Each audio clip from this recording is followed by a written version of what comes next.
grateful that you are here with us to celebrate our $1 million pledge to the Idaho CAFE. I believe that this is literally going to catapult us into the next area of greatness as far as agriculture in the Magic Valley.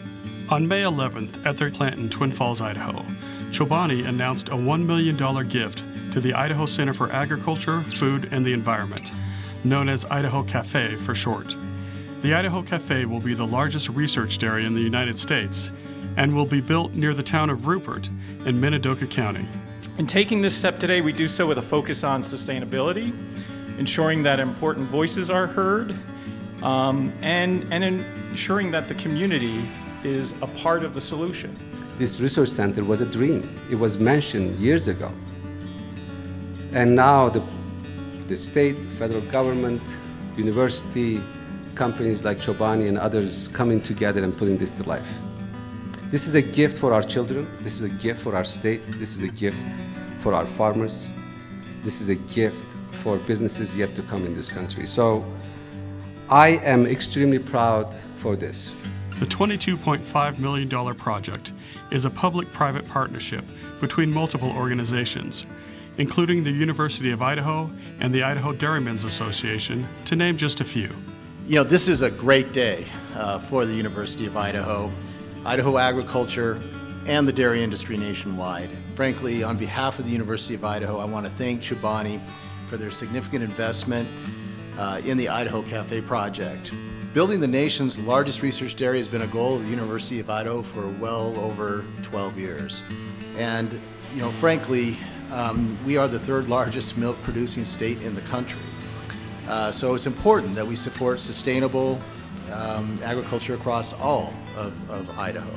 The 2,000 cow dairy, along with the 640-acre demonstration farm, will focus on research into sustainability of dairy, livestock, crop production, and food processing in Idaho. Chobani's gift to benefit the research that the dairy industry needs speaks to their investment in sustainability of the dairy industry and their producers, particularly in the western region of the U.S. where dairy is different. We will be conducting research to assess the environmental impact of dairies and effective nutrient management, pursuing advances in precision agriculture, addressing water quality and quantity, and evaluating the intersection between agriculture and urban lands. To be standing here before you today to have this contribution from Chobani, and the fact that we're talking about a groundbreaking on June 30th is really, for us, sometimes hard to believe. This dairy and this research center is all about sustainability.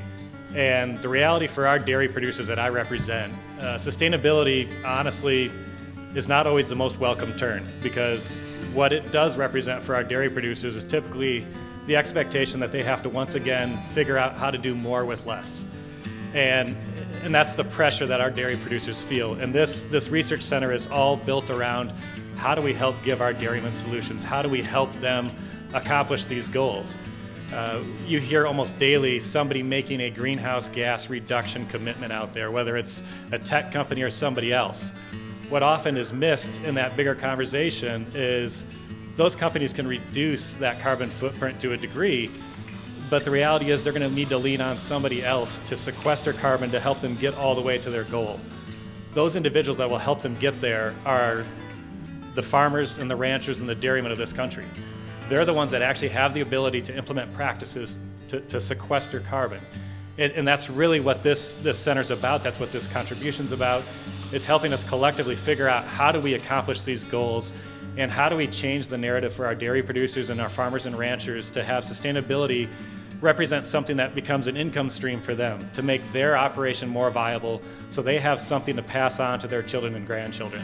Idaho CAFE also includes an outreach and education center in Jerome and food processing education on the CSI campus in Twin Falls, with a focus on expanding the future workforce. Today, we run 24/7.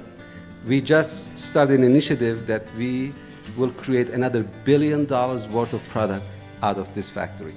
And that means that we need to bring more help. The most important help that we need is educated young Idahans. Either people from here or people come to our state and educated in our state schools and would love to stay and employed here and live and build life here. We all have to come together to make sure that this young talent, stays in this beautiful place. That is our next challenge that we have to face and we have to overcome. The University of Idaho is set to break ground on June 30th. For the Voice of Idaho Agriculture, I'm Paul Bilkey.